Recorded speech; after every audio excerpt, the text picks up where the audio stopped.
बिस्मिल्लाहिर्रहमानिर्रहीम। मुअज़्ज़ज़ सामीन किराम, एक साहब ने कल मुझसे ये मालूम किया था कि आयत नाम जो होता है लड़कियों का वो नाम नहीं रखना चाहिए। वो कह रहे थे कि काफ़ी लोगों ने उनसे कहा कि आयत नाम न रखना चाहिए, ये नाम अच्छा नहीं है। तो मैं आज आपको ये बता देना चाहता हूँ कि आयत के माना जो आते हैं, आयत के माना आते हैं निशानी, अलामत। आम तौर पर आयत जो कुरान करीम में आयतें होती हैं जिन पर ठहरा जाता है उनको भी आयत बोलते हैं। तो वो भी एक निशानी और अलामत होती है कि यहाँ पर ठहरा जाए, यहाँ पर रुका जाए, यहाँ पर वक्फ किया जाए, यहाँ पर सांस तोड़ा जाए। तो ये सब चीज़ें आयतें होती है जिनसे मालूम होता है।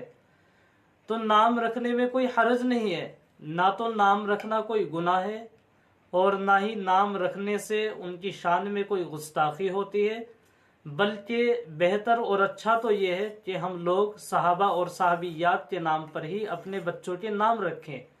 लेकिन अगर किसी ने अपनी बच्ची का नाम आयत रख भी लिया है तो कोई गुनाह का काम भी नहीं है, कोई हर्ज की बात भी नहीं है, नाम रख सकते हैं।